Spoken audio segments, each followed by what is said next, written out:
Agenda item 2, public participation.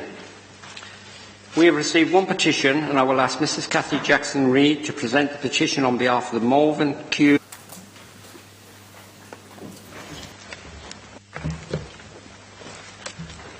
Good morning. I'm speaking on behalf of Malvern Cube Land Campaign Group. The petition we are submitting requests that Worcestershire County Council withdraw the planning application selling the land adjacent to Malvern Cube for luxury housing and works with the local community to develop alternative plans to preserve this green space. The proposed development has highlighted some key issues. Let's start with localism. This council urges us to act local.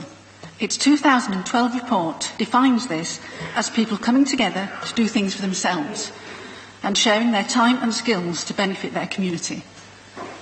Malvern people did just that and have turned Malvern Cube into a thriving community facility.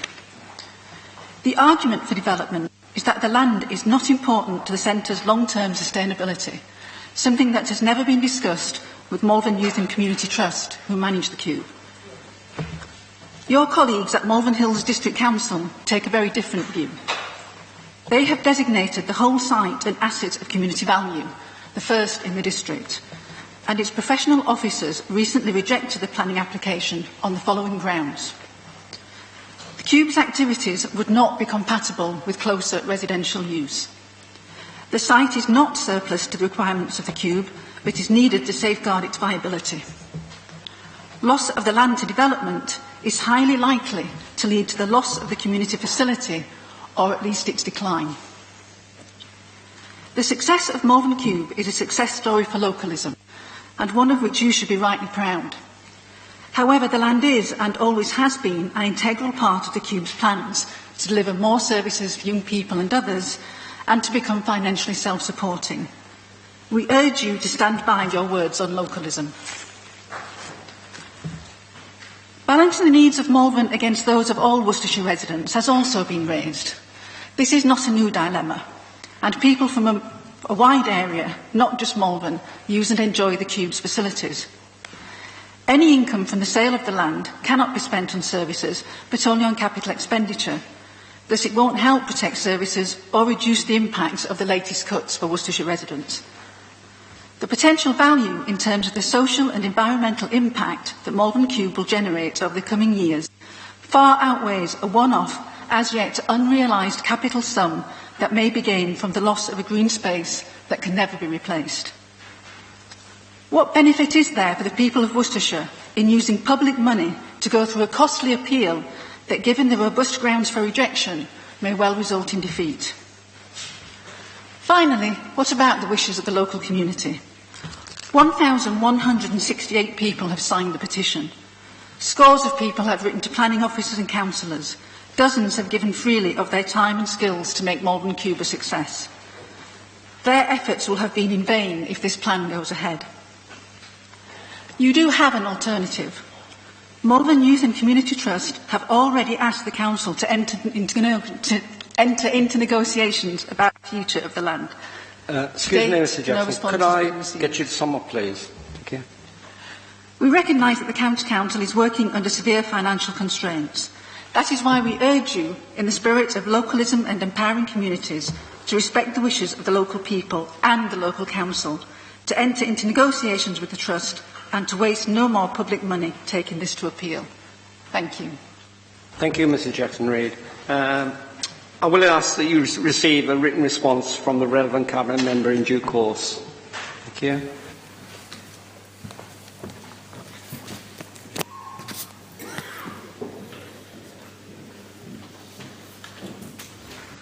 Thank you very much.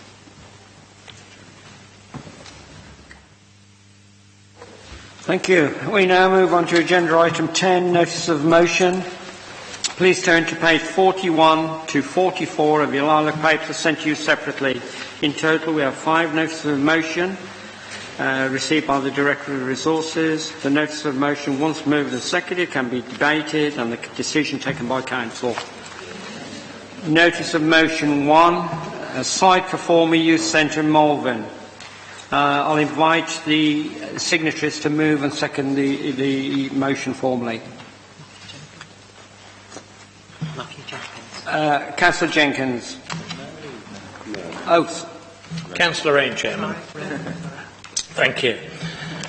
This is a motion that, like the plea from the public speaker today, requests that this council recognises and respects the recent decision by Malvern Hills District Council planners to refuse planning permission for 4 new houses within the curtilage of the former youth centre in Malvern, now a flourishing community centre and one which provides a multi-purpose facility and an impressive range of constructive, social, cultural, educational and healthy activities for all ages, but especially for young people across the town and vicinity. As you've heard, the centre, now called the Malvern Cube, operates under the leadership of a specially formed Malvern Youth and Community Trust and is surely one of the very best pieces of good news from Malvern in 2012-13. The County Council-owned building was leased to the new trust last year, but while there's been an ongoing debate in the run-up to handover about whether or not all the land immediately adjacent to the building, and which had always been within the integral part of the youth centre, was indeed to be part of the terms of the lease, it was actually only on the very day that the two sides finally met to sign the agreement that the Trust was formally notified that the land would definitely not, after all, be included in the deal. It was, in effect, a sign on these terms or forget it deal. Ever since then, the Trust members have worked hard and lobbied to protect the land, which is vital to the outdoor range of activities, including horticulture, as well as play, sport and exercise, this area of land being key to the business plan as the building itself. But our County Council has been determined to realise some capital receipt from the deal and submitted a planning application for 4 executive homes on the site, right next to the now reinvigorated and thriving community centre. Alas, the County Council, the local planning authority, alas for the County Council I should say, Malvern Hills District Council recently refused the planning application, and it's important to know here that the decision was made not by a planning committee of councillors but by the authority's officers under delegated powers. You can be sure therefore that the decision was made on grounds that professional planning officers feel would be able to justify and defend on appeal. I think it's disrespectful to laugh at that point, Chairman. The application itself attracted 40 letters of objection, just 1 in support, and as you've heard this morning, more than 1,000 people have subsequently signed a petition. While providing Malvern Hills with 4 more houses, something the planners had described in their report as of limited benefit, and while recognising the benefit of minimal travel access benefit for any such residents because of the central location of the site, their decision to refuse reflected the significant outweighing of any such advantages by various adverse effects. In particular, they've concluded it's an adverse effect of the proposed development on the Cube itself as the neighbouring community facility, a facility that MHDC is itself supporting with a 3-year grant. They also recognise that the loss of the land would put at risk the future viability of the community facility, perhaps leading to its loss and therefore being contrary to policy CN17, retention of local facilities. The adverse effect on amenity for any new residents here is also cited in the decision, the planners concluding that a good standard of amenity would not be achieved for any new residents here because of the inevitable noise and disturbance caused by outdoor activities and amplified music from the Cube. In summary, Chairman, having weighed the balance of arguments, the planning report concludes that the adverse impacts would significantly and demonstrably outweigh the benefits when assessed against the policies in the National Policy Planning Framework as a whole. Of course, this County Council, like any applicant, has the right to appeal a refusal of a planning permission, but the applicant here is not a private individual nor a business. It's a public organisation, it's our council, our body charged with important social and community leading responsibilities.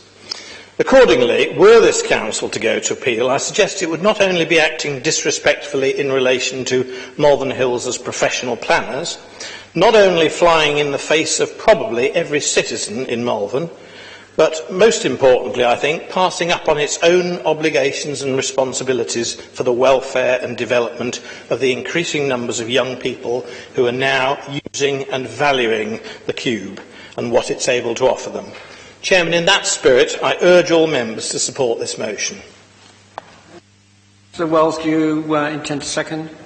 Chairman, if I may, I'd like to and also say a few words in support of the motion. And I have to say from the start, I was astonished by the reaction from some members to the reference to the planning department at Malvern Hills. I really think that was really incredibly insensitive and inappropriate.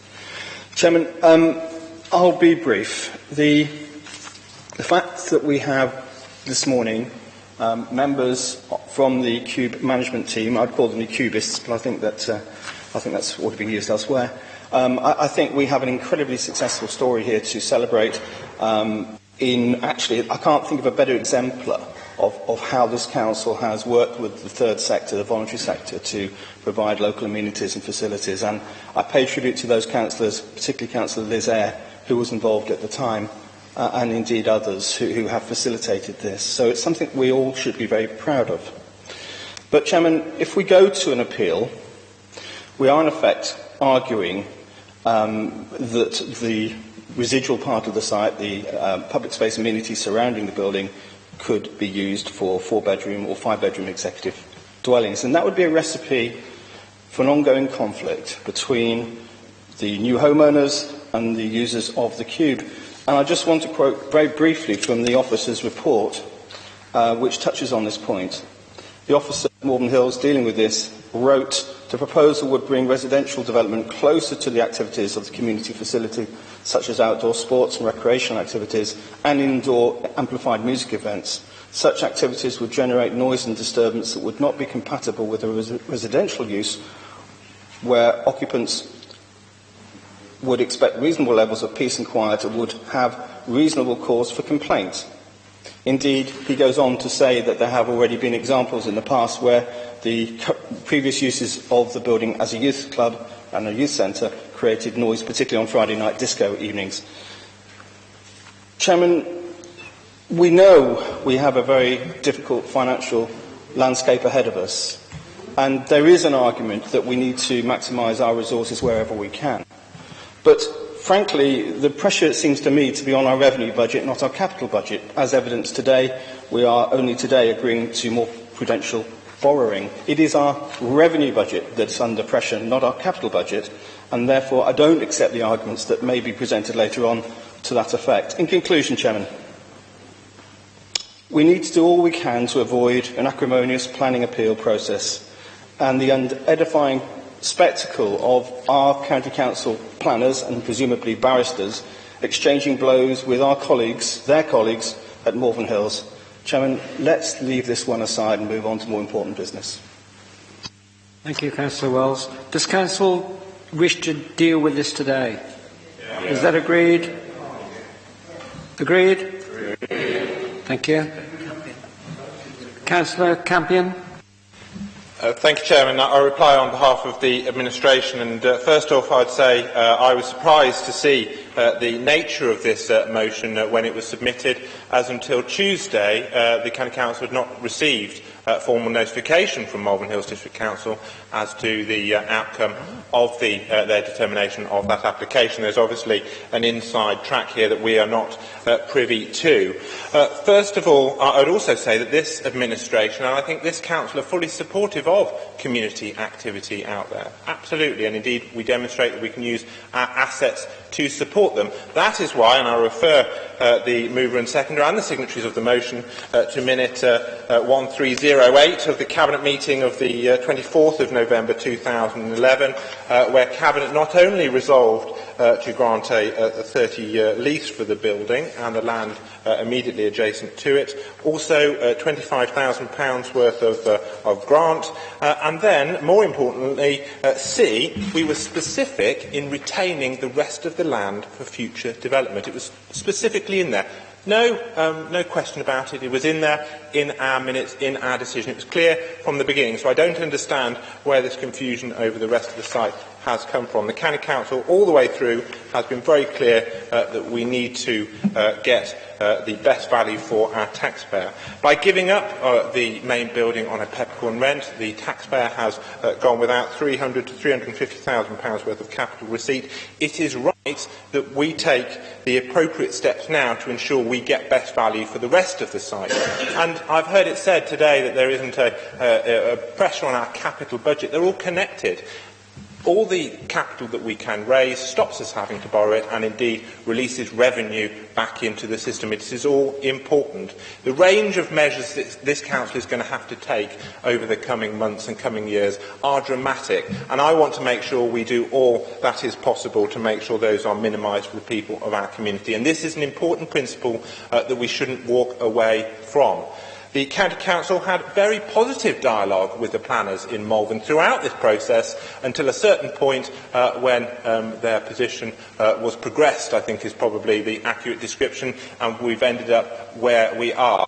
The County Council will take advice from its professional planners as to what we do next, and then we will make decisions. It's not for this body to decide, I believe, whether or not we should appeal. What I will commit to Council is, first of all, we should vote this motion down and say, we understand what you say, but we have some difficult decisions to make, and this motion will make it worse. And secondly, is that we will do the best for the taxpayer as a whole within the county, and I don't believe that's what this motion does, and I urge colleagues to vote it down. Councillor Hodgson.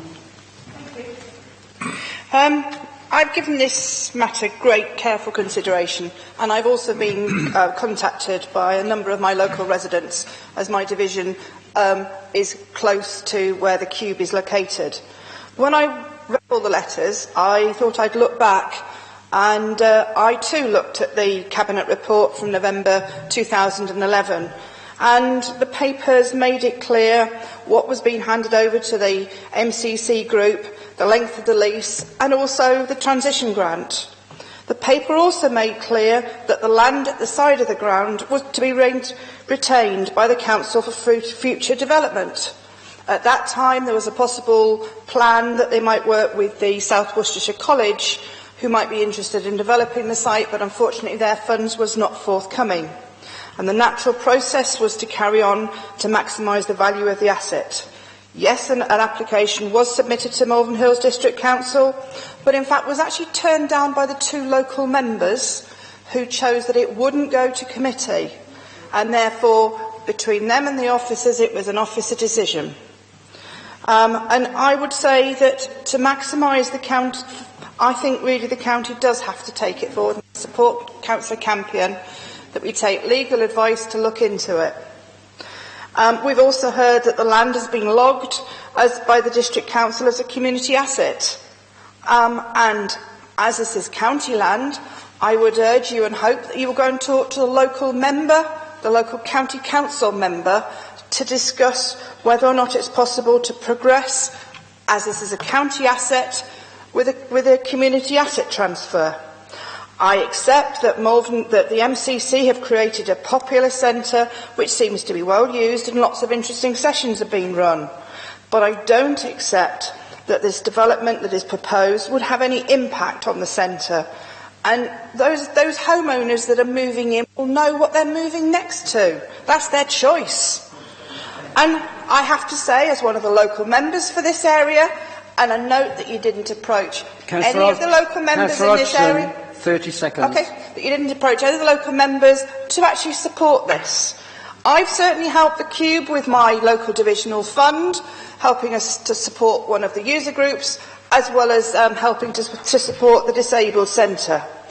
I have thought long and hard. I did hear what was being said this morning, but I'm afraid I can't support this motion. There being no other speakers, we'll go straight to the vote.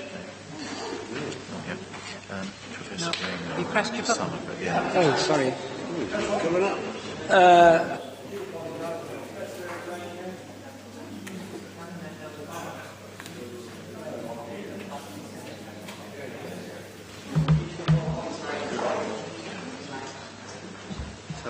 Okay, go ahead. Thank you, Mr. Chairman. I am the local member for where the Cube is. Before I joined this council, I voted against any development on that land. I have received many emails, and the contents of which were against the development of the land, and I have passed that information on to the leader of the council. That's the point I'd like to make. Thank you.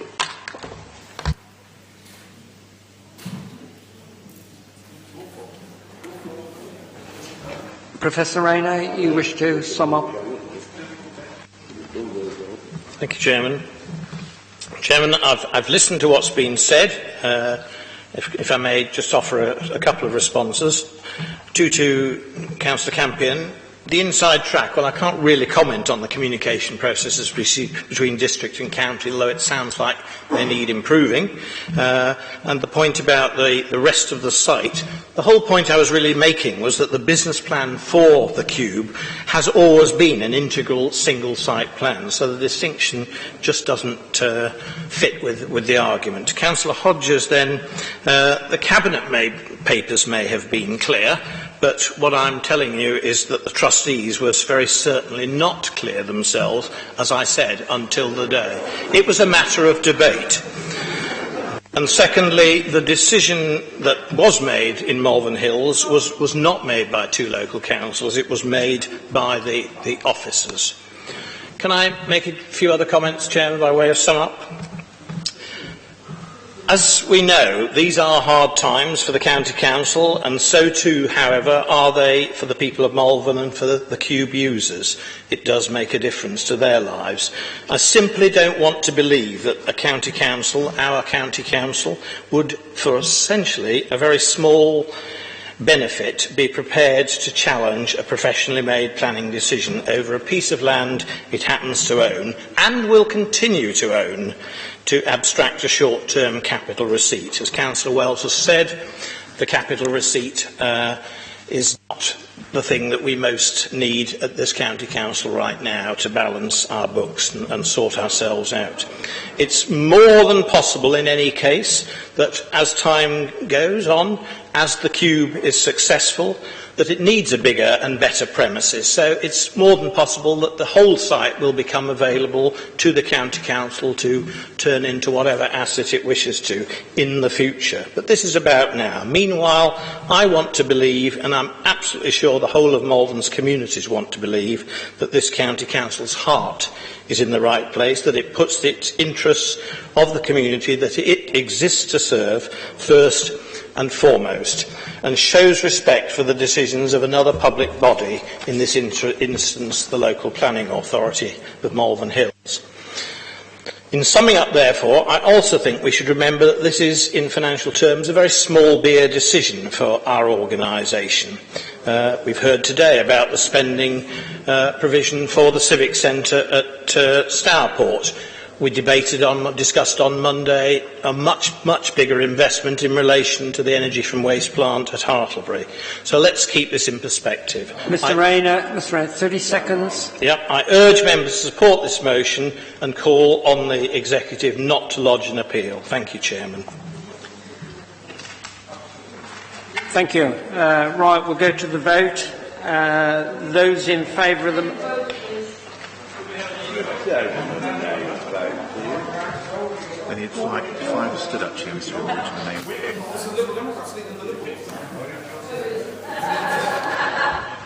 We have 5 members supporting the name vote, so we will go for the name vote. Simon. Thank you, Chairman.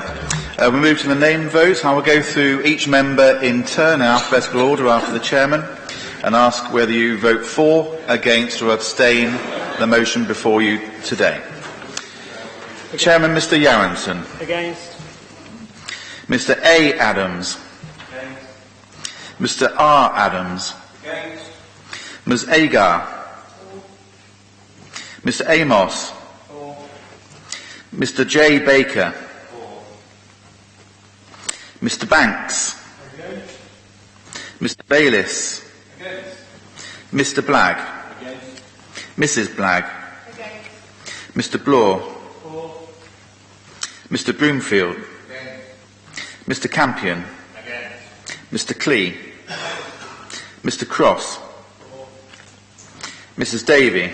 Against. Mr Denham. Mr Desmond. Mrs Duffy. Mrs Eyre. Absolutely against. Mr Fry. Okay. Mr Geraghty. Mr Gretton. Mrs Griffiths. Mr Grove. Mr Hardman. Mr Hart.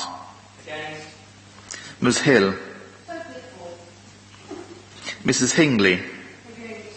Mrs Hodgson. Mr Holt. Mr Hopwood. Mr Matthew Jenkins. Mr Martin Jenkins. Mr Lunn. Mr Mallet. Mr MacDonald. Mr Miller. Mrs Zaborski. Mr Parish. Mr Peters. Dr Pollock.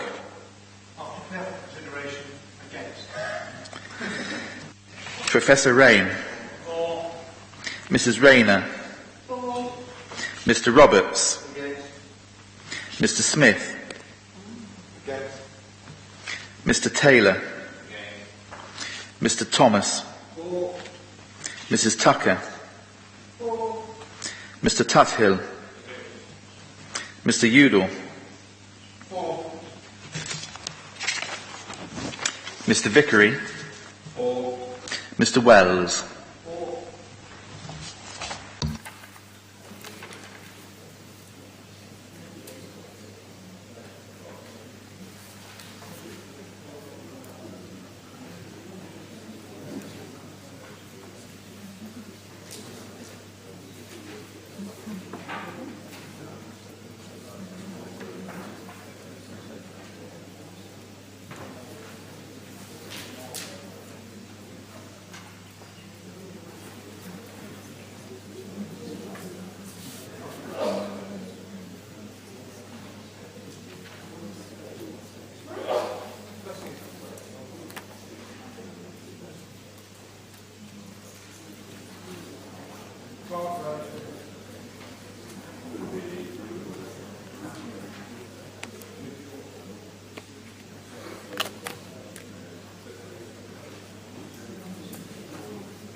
The numbers are 23 for, 28 against and 1 abstention.